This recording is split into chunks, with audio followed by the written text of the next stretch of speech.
parating umaga, maliwanag ang buhay natin. Kaya parating umaga ang aking sinasabi. Amen po? Ako nga pala po si Sister Anilet Lakap. Ay, na-introduce na po ni Pastor Lester. Amen.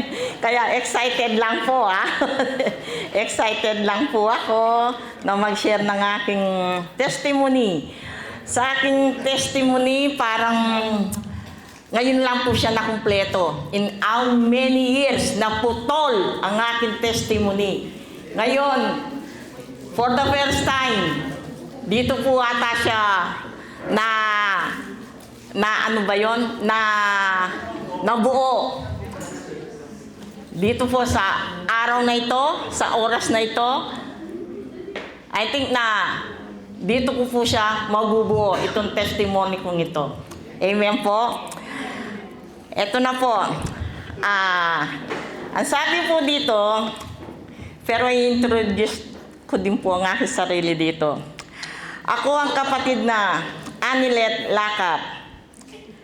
63 years old, may asawa at mga anak at mga apo. Dito ko nakumpleto ang aking testimony about my life. Ako ay tinawag ng ating Panginoong Yesus noong 1995. Doon po ako na-born again. Upang ako ay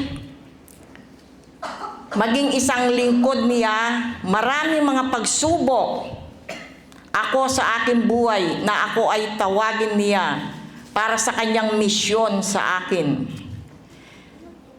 Ang tanging lingkod niya para ipamalita ang mga mabubuti niyang mga gawa.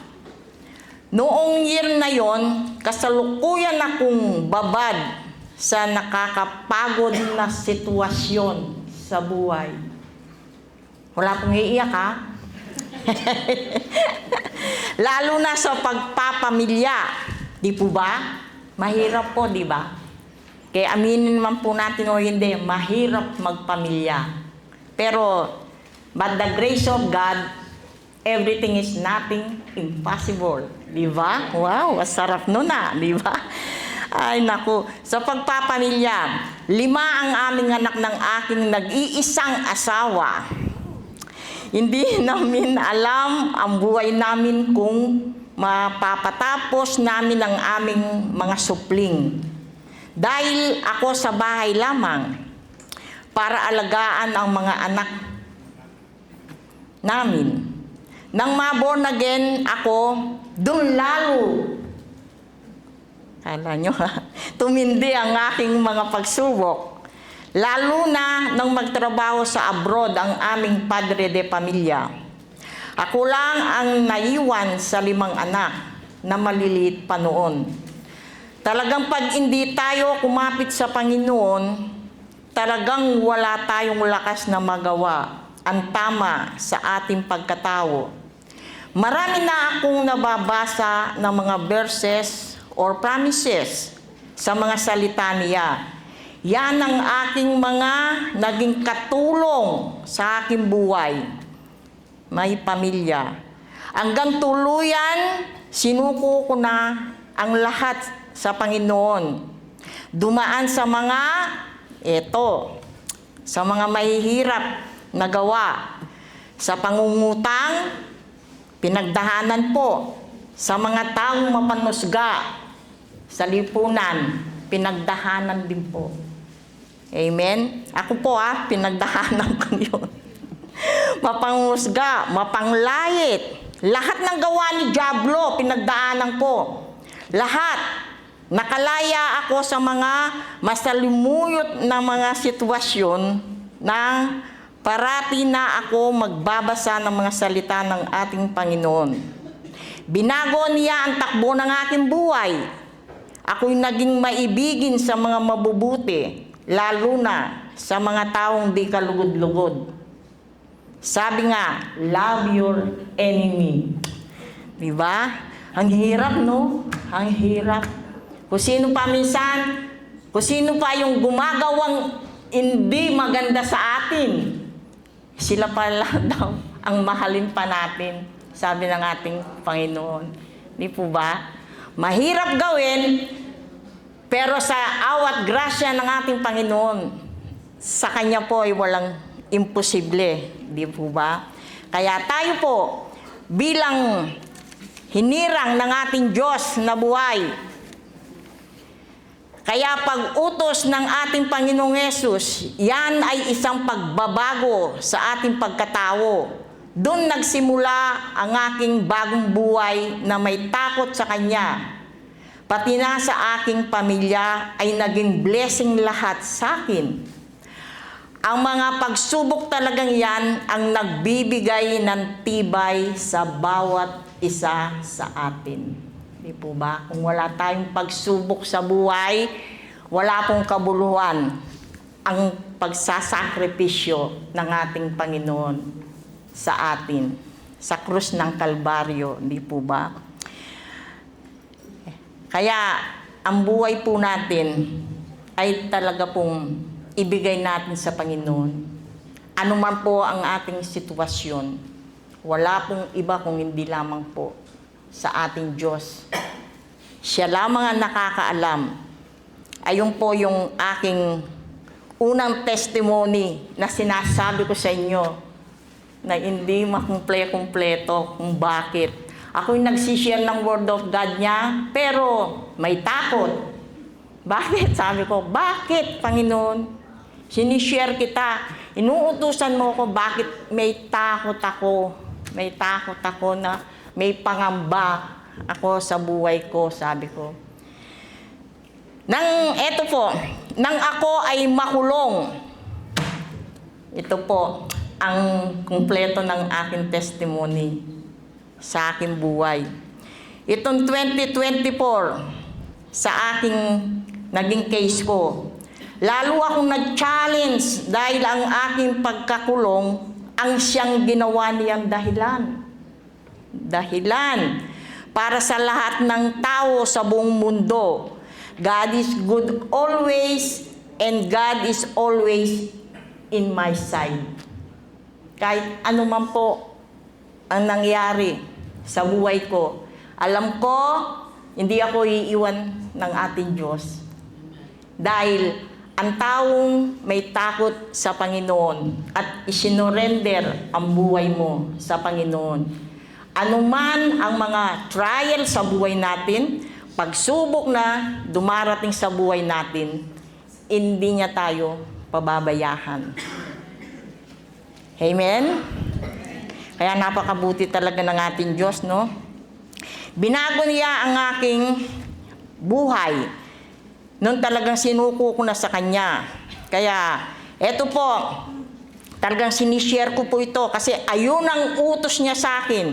Anytime you share my gospel, sabi niya, yun totoo, hindi yung kasinungalingan ang mga sasabihin mo. Kaya sabi niya dito, ang aking sentensya nun sa akin ay 16 to 4 years.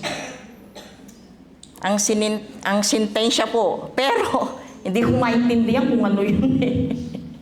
Hindi ko po maintindihan. Pero, basta ang alam ko, tinatanong ko, bakit, Panginoon? Bakit nandito ako sa sitwasyon na to? Diba? Minsan, nakakapagtanong tayo sa Kanya kasi siya lang naman na nakakaalam ng ating sitwasyon. Di po ba? Bagamat di ko maintindihan ng aking kaso, o siguro hindi talaga niya ipinaintindi ng Panginoon sa akin. Binago niya ang aking sentensya. Kaya, nung nag-pray ako sa Kanya, yung 16 to 4, binibilang ko, ano ba yun, 20 years? Di lalabas ako sa kulungan. Hindi ko alam kung tuwid pa yung pa ako o ano, di po ba? Biro mo, 60 plus na ako, tapos 20 years. Makukulong ka. Ano yun? Isang daan na ba ako noon o ano? Di napakapalad ko kung abutin ko pa yun, di ba? Pero, ang sabi po niya dito, pinalitan niya ang aking sentensya, naging 2 years and 4 months. Napakabuti ng ating Panginoon, di ba? Hallelujah. Sige po, palakpakan natin ang ating Diyos. na napakabuti niya sa buhay ng bawat isa sa atin. Kaya siguro po, lahat tayo may purpose ang Panginoon sa bawat isa sa atin. Kanya-kanya man tayo na sitwasyon, kanya-kanya man tayo ng pinagdadahanan, but God is good always para sa atin na nagtitiwala at naniniwala sa Kanya. Amen po.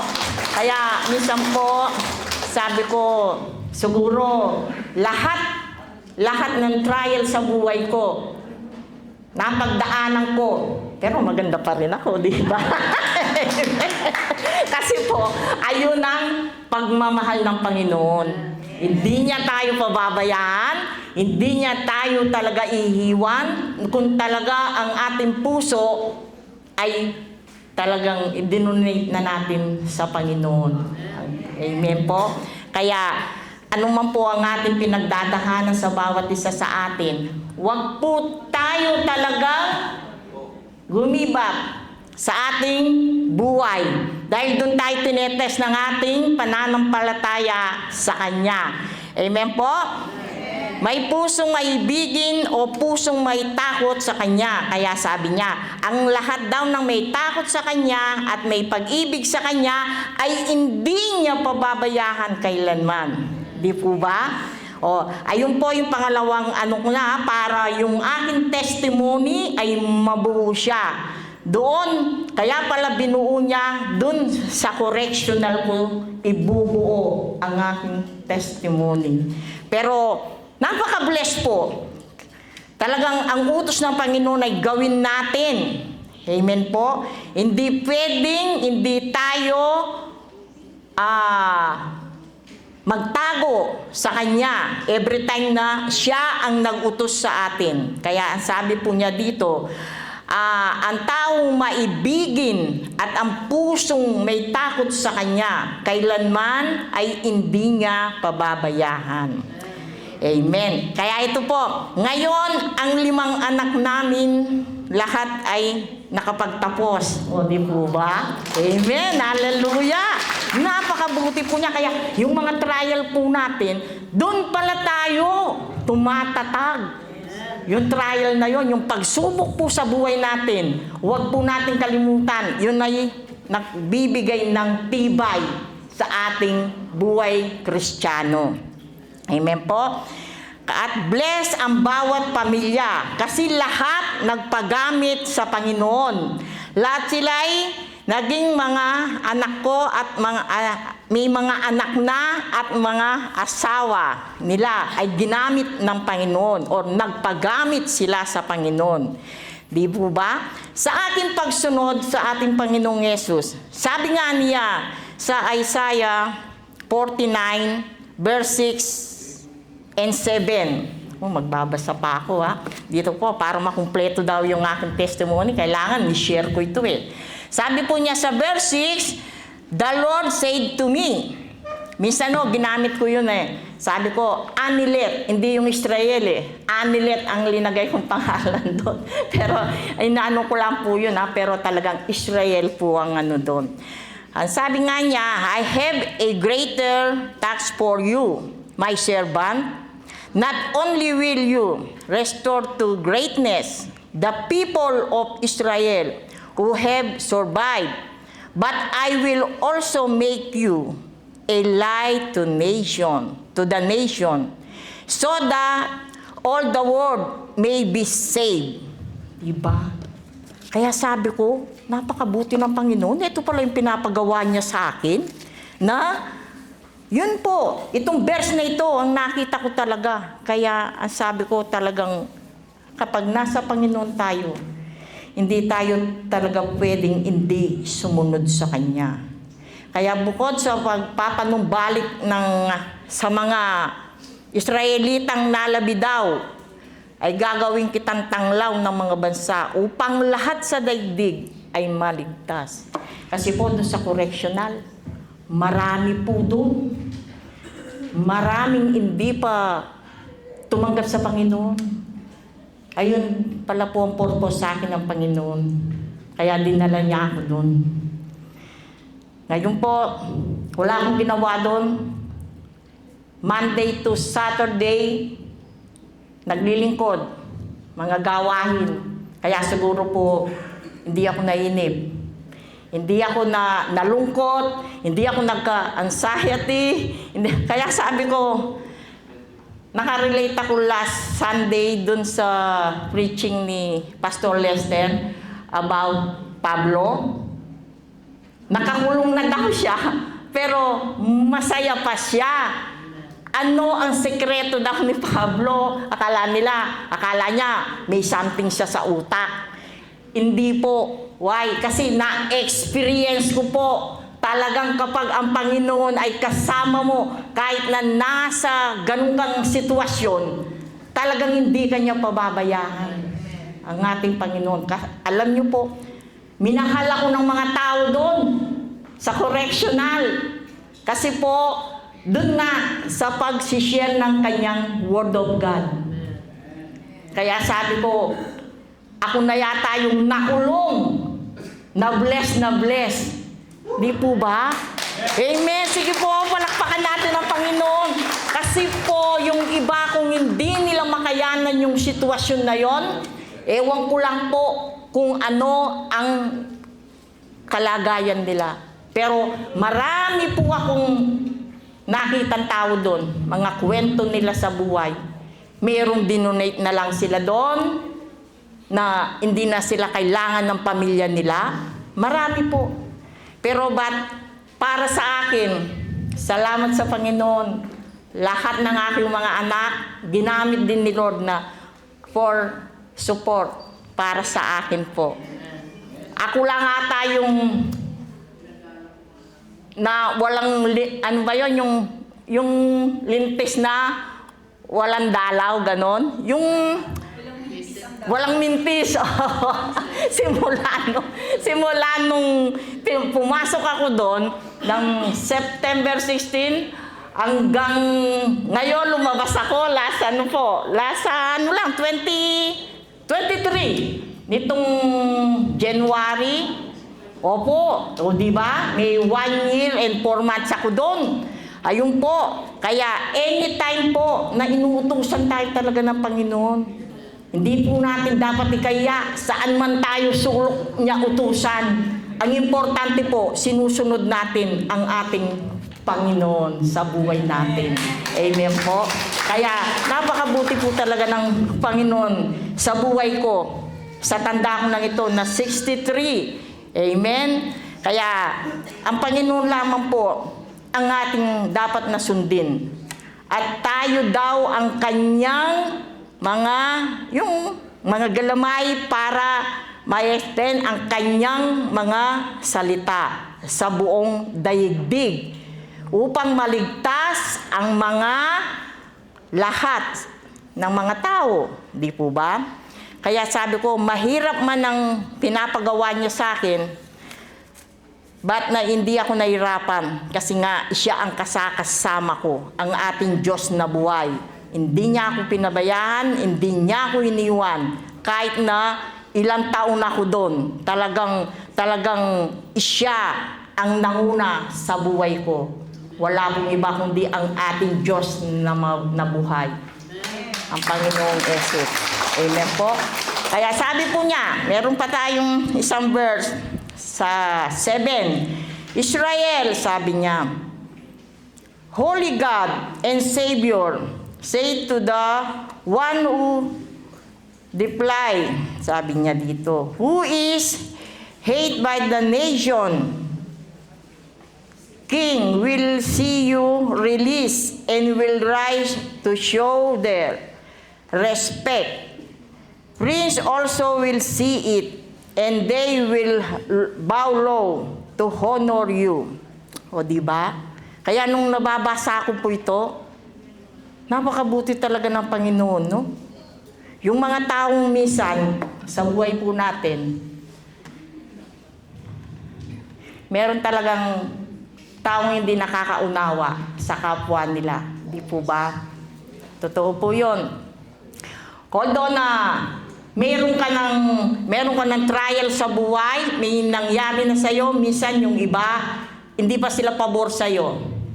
Tama po? Pero kapag kumilos ang Panginoon sa iyong buhay, na siya lamang talaga ang nakakaalam kung ano linalaman ng iyong puso at damdamin, ang Panginoon lamang po talaga ang siyang may tataas ko, lalo na po sa aking buhay. Siguro sa edad kong ito, minsan sabi ko, talagang itong aking buhay na ito ay susurrender ko na lang sa ating Panginoon. Amen po. At least nabigyan niya ako ng 5 anak, 5 manugang, 6 na apo, at iisang asawa. Kaya ang sabi ko, ilang bang gusto mong asawa, Sister Len? Kaya sabi ko, ngayon po, masaya sila.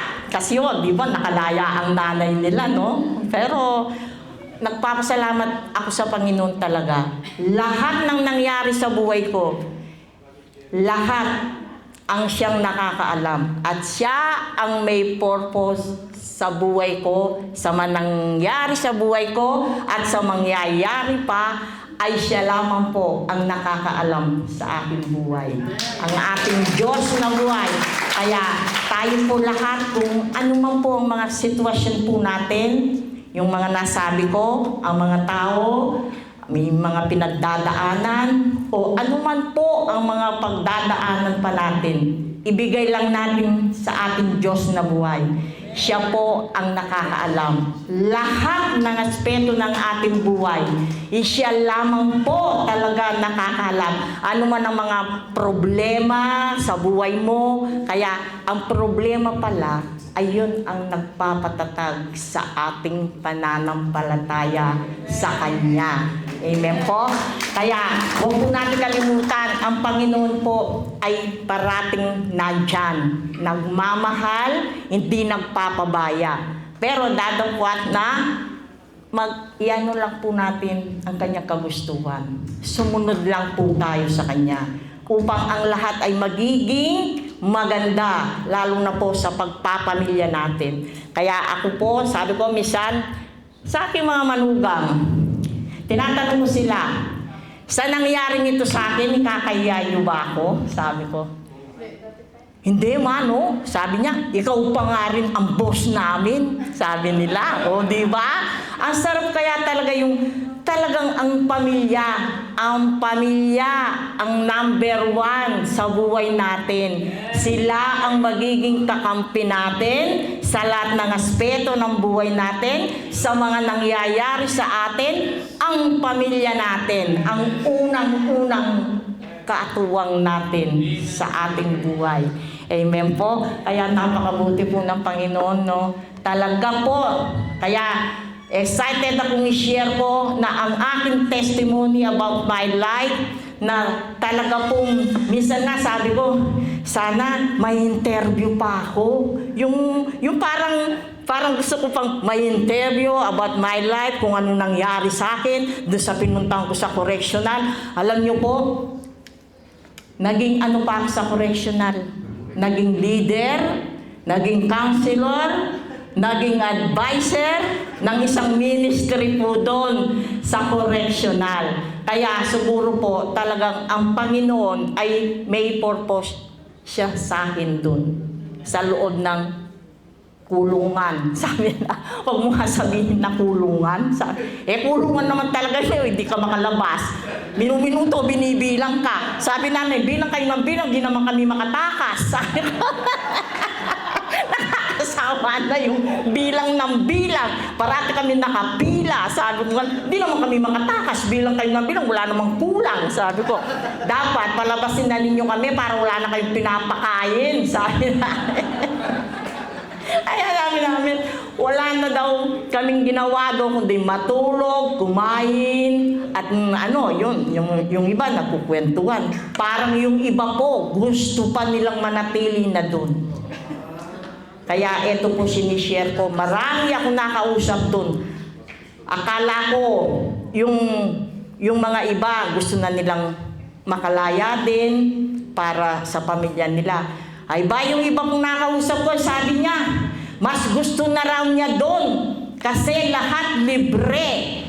Kung lalabas daw siya, maghahanap pa maghahanap buhay pa daw siya. Hindi niya alam kung tatanggapin pa siya sa trabaho. Sabi niya. Kaya gusto na raw niya, doon na lang sa loob ng correctional dahil ang lahat ay libre. Pinagpipray pa niya, pati daw sana pamilya niya, kasama na niya doon. Para totally wala na silang problema. Totoo nga po, kasi yung iba, sa sobrang tagal na po doon, nasanay na po sila doon. Kasi yung iba, ay ba, sa loob, yumaman pa. Opo, una, naglabada raw siya. Nakipaglabada, nakapag-ipon. Ngayon, nung may ipon siya, binisnes niya doon. Siguro yung mga 5, 6 o ano, di ba? Aba, nung pong lumabas siya, kailan lang siya lumabas, pero matagal na po doon. After 36 years, nakalaya po siya. Ang kinuha po niyang pera sa CIW, doon sa correctional, 5M ang naipon niya.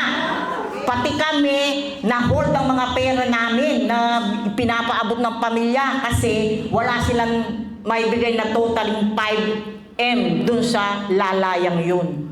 Biro nyo po, no? Nahipon niya yun doon sa loob ng correctional. Aba, kaya pala sabi ko, kaya pala yung iba ayaw nang lumabas. May pera pala dito sa loob ng correctional. Sabi ko, totoo po, kaya kung hindi ka rin lang madiskarte, di po ba? Kaya sabi ko po, lahat ng aspeto ng ating buhay, saan man po tayo ilagay ng ating Panginoon, dapat lamang po tayo sumunod sa Kanya. Hindi po natin dapat ikaya kung ano ang nangyayari sa atin. Basta ang Panginoon lamang po ang nakakaalam sa ating sitwasyon sa bawat isa sa atin.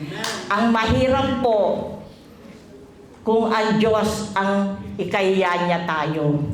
Amen po? Hindi bali na sa mga tao na hindi nakakaunawa. Basta ipag-pray lang po natin sila na sila din po ay i-bless ng ating Panginoon. Huwag daw po natin isusumpa ang mga taong may galit sa atin. Kung hindi, ipag-pray daw po natin na i-bless din sila ng ating Panginoon. Kasi daw po, ang balik nun sa atin pa rin ang blessing ng ating Panginoon. Amen po? Kaya napakabuti po ng ating Diyos, no? Kaya sabi po niya, mga sitwasyon na yung gawa ni Diablo, lalo na yung mga sakit daw, walang pag-asa, mga problema, mga walang katarungan sa lipunan, yan ay babaguhin ng ating Diyos na buhay, kundi ang Panginoon nating si Jesus lamang po. Amen po? Kaya magtiwala daw po tayo sa Kanya, anuman po ang ating nararanasan sa ating buhay. Ayan po ay may award sa ating Panginoon. Basta po siya ang unahin natin sa buhay natin. Wala po tayong dapat ikaya. Nagkakamali po tayong lahat. Amen po? Dahil hindi tayo perfectong tao, pero nagiging perfect tayo sa awa at grasya ng ating Panginoon. Amen po?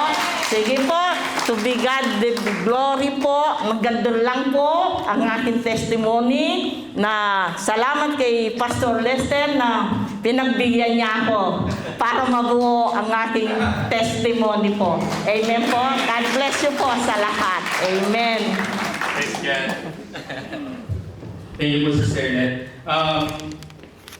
Actually, we're not so close. Hindi kami ganun ka-close ni Sister Net kasi hindi ko na po siya inaabot nun sa 2 p.m. service. Ang inaabot ko na po ay si Brother Jerry Lacab. Yes. And Brother Jerry Lacab during that time is also vouching to go to USA during that time. So parang very small amount of time lang po yung napagsamahan din po namin ni Brother Jerry. But then, I was surprised. Ito sasabihin ko na. Yes. I was surprised that when I was nag-guest po ako sa CIW ni Pastor Anita at ni Brother Rudy na nag-ano po, nag-minister po sa Correctional Institute for Women in Mandaluyong. That was way back December 2024. May isang babae po na lumapit po sa akin Actually, hindi ko pa po maaninag talaga kung sino po siya. At tinanong ko po, Tita, you look familiar. Ano po ba ulit yung name po ninyo? Sabi niya, ano ka ba? Hindi mo ko kilala. Kasama ko ni Brother Jerry. Sabi ko, Tita, nasa US na po kayo. Bakit po kayo nandito? Alam niyo po yan. Nagulat po talaga ako. Pero alam niyo po, I was amazed. Kasi if I were in her shoes, kung ako nasa sitwasyon niya, kapatid, nakakahiya yun eh. Tama po ba? Amen. Ako mismo mahihiya ako na mayroong kapatiran from Word for the World, makikita ko na sa loob ng pilitan. Ayoko na lumapit. Hindi na ako lalapit. Nahiya ako. Pero nagulat ako, iba si Sister Len. Siya pa yung lumapit sa akin. At isang sinabi niya na tumatak sa akin, natutuwa ako, may Word for the World na nag-share ng gospel dito. Yes. Praise the Lord. Amen. Nabuhayan ako, nabigyan ako ng pag-asa. Wow! Hindi ko naman po alam yun. Ang alam ko lang, mag-share lang ako ng salita ng Diyos sa loob ng Correctional Institute, and I don't know that Sister Nat was there. And on the second time, second Christmas, sabi niya, Pastor, lalaya na ako. Praise the Lord! Sabi ko gano'n, grabe! Talagang answered prayer po. Kasi iilan lang din po ang nakakaalam na si Sister Let po ay nasa correctional during that time. Actually, ako na yata ang pinakahuling nakaalam na si Sister Let po ay nasa correctional. Pero talagang prayer works. Sabi mo sa katabi mo, huwag kang bibitaw manalangin. Huwag kang bibitaw manalangin. Manalangin ka sa Panginoon dahil ang Diyos ang gagawa ng himala. Amen? At kahit alam natin na parang 20 years, Tita? 20 years? Tapos napunta ng 4 years? Yes. Tapos napunta sa 1 year, 11 months?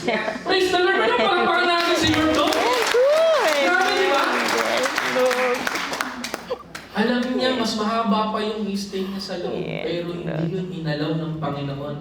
And God shortened it. Do you see kung ano yung timeline ng ating Panginoon?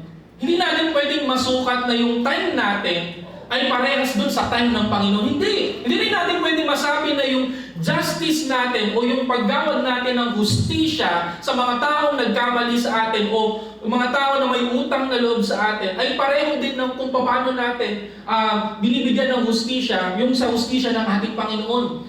Malaki ang pagkakaiba. Kapatid, God is just. God is just.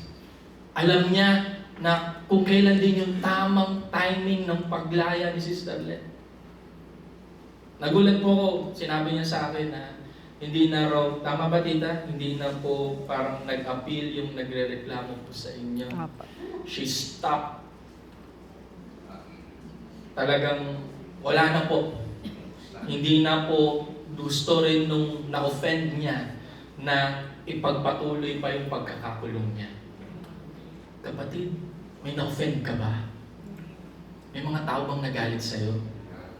Intentionally or unintentionally? Nakalagay yan sa Bible.